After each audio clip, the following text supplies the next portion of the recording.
All right, on this episode of Bouts Talking Bouts, happy to be talking to an individual who's a sports broadcaster and writer, contributes to a lot of great outlets, and also does some play-by-play for the NLL. Happy to have Andy McNamara on the program here. How's your day going so far there, Andy?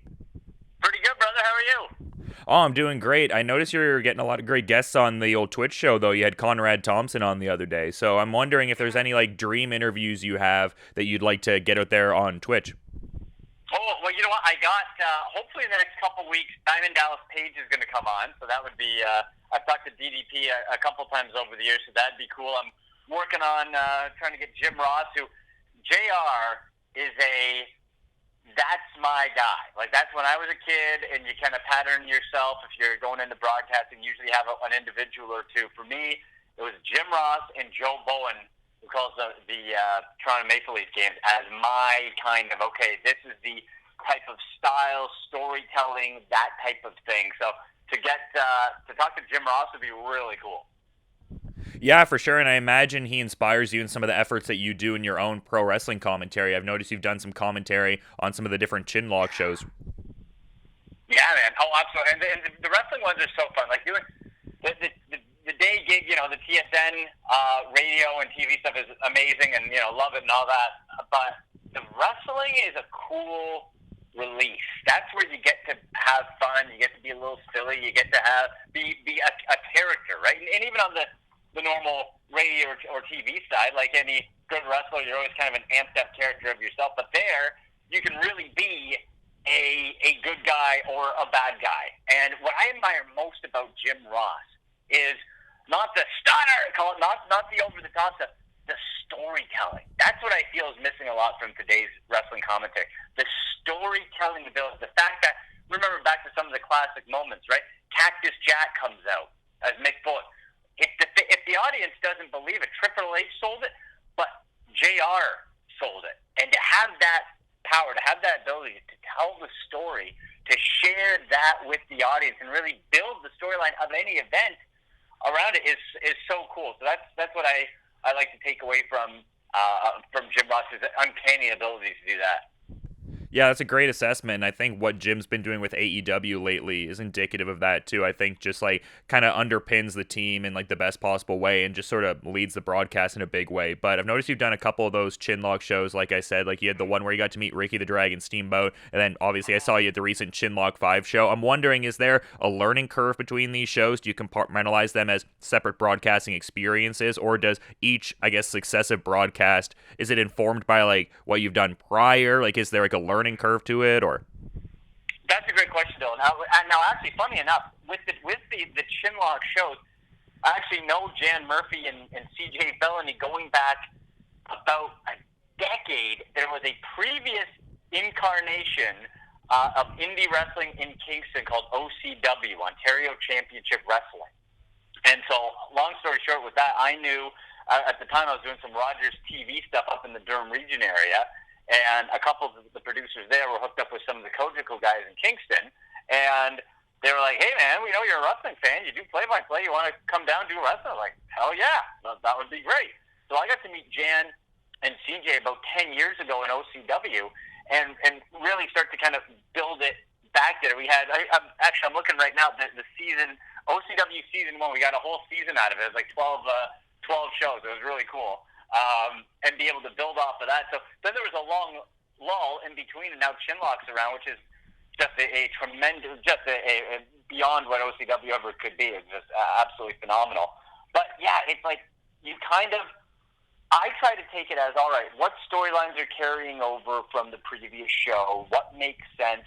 And really just trying to say, okay, what story are we trying to tell? And it's not that much different from, whether I'm doing a CFL game, whether I'm doing a National Lacrosse League game, whatever, where going into the game you want the different storylines for players, for the game itself, whatever, but ultimately the action that you don't know what's going to happen or the result you don't know what is going to detail it. Here it's we know we got a starting point, we know we got a finish point, we know there's going to be maybe a couple spots in between we want to highlight, but also just okay, here's what's coming up next, that build. That, again, going back to the storylines that I loved was, you're in it, you're describing it, you're also building to the next thing. What does this mean? And what I always try to take away from it, why is what I'm saying, why is that important to the show? Why is that important to the viewer? What is it that I'm saying that betters the match, the athletes? Because if you're, especially for the indie shows, people at home, for the most part, don't know a lot of these people. So if there's a big move or a big finisher that I know, and I can sell it to like, wow, this guy got up from that. Oh my God, that's how you make the show, rather than going on star power and name power. Because in this case, a lot of the time, majority of the cards, you don't know them. They're not household names. They're talented, but they're not household names yet. And I'm curious because I noticed there was a replay broadcast via Your TV Kingston. I'm curious if you're one of those guys who will check out the show again and sort of assess what you can do better next time, or if it's just kind of move on to the next thing. You've already learned what you need to adjust for the next time, in real time as you're doing the broadcast. Are you one of those guys who combs back over your stuff and kind of evaluates it for the next broadcast?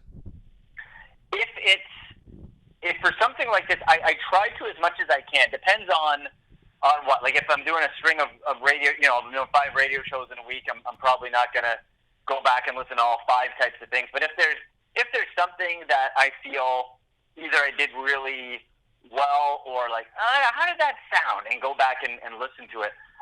For individual events and play-by-play, I do like to go back because I want to make sure I'm not, for example, being repetitive with the same word usage. So for any broadcast, I'll have a list of different things, especially if you're looking at, doing hockey or lacrosse, you can't say shoots all the time, right? So you come up with different ways.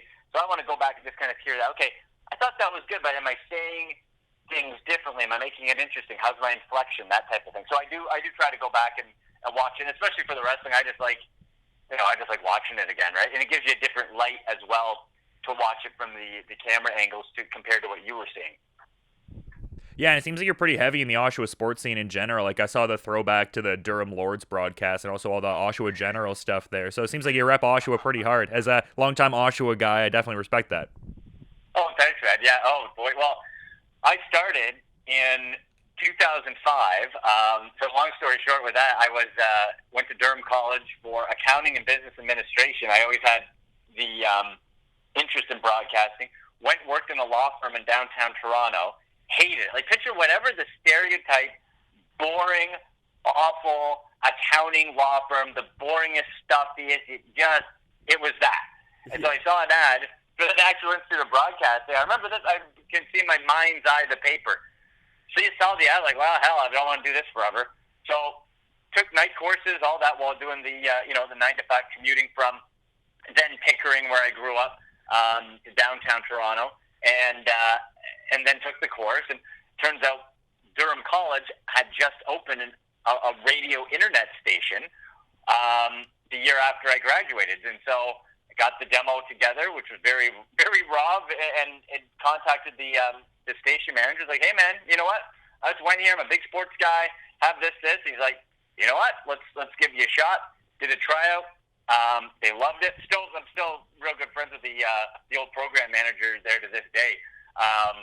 So it's also kind of that, making a lifelong friend out of it as well. And from that, what we were able to do the first 2 years is win the OCAA Excellence in Sports Broadcasting Award. So the whole province, all the schools, all the OCAA colleges and all that, we won 2 years in a row the best broadcast. That was a nice little launch to the career of the Durham College basketball and volleyball. But it was a grind, and I'll tell you, I would work downtown Toronto, like I said, the 8:30 to 4:30, 9 to 5 job, drive in rush hour traffic, back to Oshawa, which is, in rush hour and a half, do 4 hours of live games, men's and women's, either volleyball or basketball, and then when I moved downtown, drive back downtown and do it again. And it was, you're doing double time, but you pay your dues, and the hard work pays off eventually.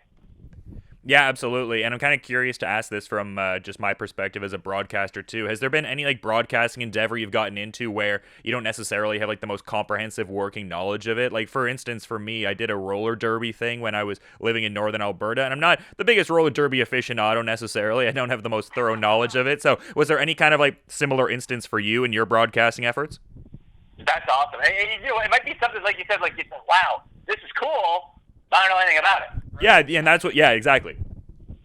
No. I feel you on that. I would say for me, let me think. I would say more so not a sport, but the participants in it, especially back in the earlier days where we'd go Rogers TV event in Toronto on championship high school boys basketball, for like the loss or whatever it's called for the championship. Well, there's not, especially back in 2007, 8. There's not a lot of internet stuff on these guys. There's not a lot of research you can do, really, right? You can talk to the coach if he's not teaching and get a hold. So going in blind as far as, like we were talking about earlier, the storyline aspect where it's like, okay, we don't know these players. We don't have access to these players. We know there's a tournament. They don't have names on the back. You're not getting the schedule until of names and rosters probably about until a half hour before you go. And so from that standpoint, it's like, man, you got to put the work boots on and just try to find the different as-you-go kind of improv storylines within the game and learn as you go along the players, what's happening. So that would probably be the toughest part, where you go into an event, especially a tournament, almost completely blinded, and there's nothing you can do about it. Yeah, for sure, and that would definitely be like a stressful sort of thing, but I'm based on what you're saying, it seems like you managed to find ways to get some information for the broadcast. But I also wanted to talk about MMA, because I've noticed you've done some hosting over the last number of years in the Durham region, like also some Muay Thai events as well, and then obviously saw you at that BTC show with James Clark and everything like that. So how has it been to get more involved in MMA in recent years? Like when did MMA initially kind of get on your radar, and then I guess an extension of that, when did you decide you wanted to get involved in broadcasting endeavors with mixed martial arts? Yeah. Well, I've been a UFC fan since UFC 1. My dad had UFC 1. We got the VHS tapes. And when UFC 1 was, I bet you I was probably 12 type of thing. So probably too young to be watching the first ones. Right? those are pretty brutal back in the day, right? When it was unsanctioned, you had the sumo guy versus the little whatever. So it just caught my interest from back then, because as a kid, I was a big boxing guy. I had Ring Magazine, Tyson, Holyfield, Riddick Bowe, all that. And so I loved it. But at that time, too, we saw boxing starting to fade mainstream-wise. It was, as the Holyfield, Tyson era kind of went away and all that, and then UFC started building up. So something, again, that I loved to watch. I loved to look at. As growing up, I took for, 12 and a half years, just straight karate. This is really before the MMA movement was in. Yeah, really, the disciplines were truly separate, right? So I took karate up to a brown belt level back when I was a kid growing up until I went to university. And so there's always that interest there.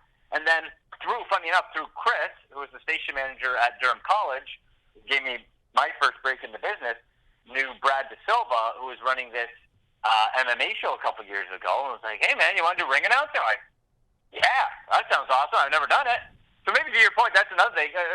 Going back to not doing an event, I'd never done ring announcing before at all, and so I'd heard the greats, right? Bruce and Michael Buffer, of course. Howard Finkel and the wrestling side and all that.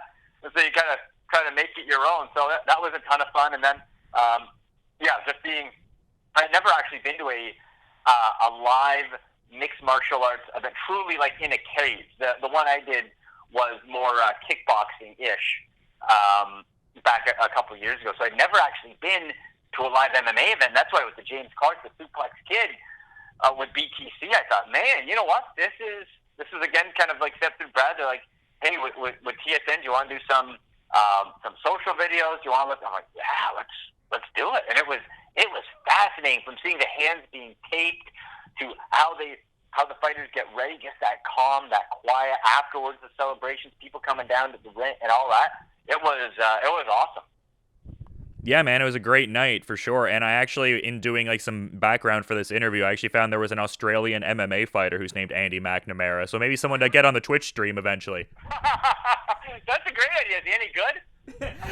He's only a 1-0 amateur, so I think contacting him might be a bit difficult, but could be a good one in the future. He's got a better record than me. Andy, okay, I'm going to look that up. That's good. Yeah, but it seems like, well, you mentioned like Riddick Bowe. It must have been cool to get to like hang out with Riddick Bowe and, get to interview him and stuff like that. That must have been a big career milestone.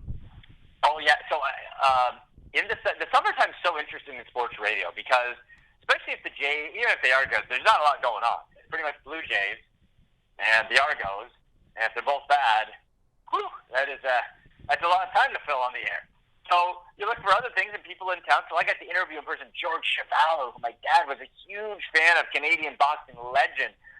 So I got to meet him in studio a few years ago. And then Riddick Bowe, well, whenever it was last year or the year before, Riddick Bowe was fascinating because you love this guy. He's got kind of a sly smile, and we're kind of feeling each other out a little bit, like before he went on the air. And he said, and he held up his hand, and there's the picture you can see online or on my twitch.tv/AndyMacLive page. You can see that right there. His hand, it's like, oh, is that a camera trick? No, it actually is like almost the size of my head. Like, good Lord, I can see this. So he was like, imagine what happens with the southern drawl, right? Imagine what happens if one of these soup bones would hit you. I said, I'd probably faint before it got to me. So he was laughing hard on that, and we had a great chat, and I talked even stuff about, like, dude, what was it like to have your own video game? You had Riddick Bowe for, like, Super Nintendo, right? Like, how was that? And talked to him about different fight styles, and he told me, he said, I actually fought better after I got hit a few times. He said it kind of woke me up, you know, and to go like that. So there's been some really cool interviews on the fight side. Get to talk to him. On the wrestling side, too, last year got to interview Eric Bischoff, Kane, right? Glenn Jacobs, just when he became new mayor of Knoxville, Tennessee, and chatted with Mick Foley as well, and The Miz, and talked fantasy. The Miz is a huge fantasy football fan, so I get to talk to, and a Cleveland Browns fan, which I am as well, so I got to chat with him a little bit away from the wrestling stuff, which was really cool. So, yeah, very interesting run. It's fun to reminisce a little bit sometimes. Yeah, for sure, man. And you've been great with your time. I'm curious if there's anything you want to add as a parting thought as we're wrapping up here. You know what? I'd say as far as if any of the general public gets a chance to go see a National Lacrosse League game, yeah, I'll tell you this. All money being equal, you know, if someone said, Andy, we'll give you $1 million and you can call any play-by-play, any sport you want, I would honestly pick the National Lacrosse League. It is my favorite game. Outside of soccer, I've done play-by-play for every sport. Football, baseball, basketball, hockey, wrestling, all that. And I would say the National Lacrosse League would be at the top of that list because of the physicality, the speed, the talent. So if you get a chance to go out to a National Lacrosse League game at some point, please do, because you'll absolutely love it. So that's kind of the I get that question sometimes of which sport would you call, and it would be lacrosse. Wrestling would be. It depends how much of a, quote, sport you consider wrestling. I think maybe out of all of it, wrestling would be probably the most fun because you get to kind of be your own character type of thing. So maybe wrestling would be the top. But out of the actual, true sports, lacrosse would be the number one for me. So it's great. If any of you guys have a chance to check it out, please do. Yeah, I can check out Andy doing some play-by-play for Rock, and also can check out twitch.tv/AndyMacLive. And just really appreciate the time, man. And, best of luck with your future endeavors, and enjoy the rest of your day too, man. Thanks for the time. Absolutely, Dylan. Thanks so much, buddy.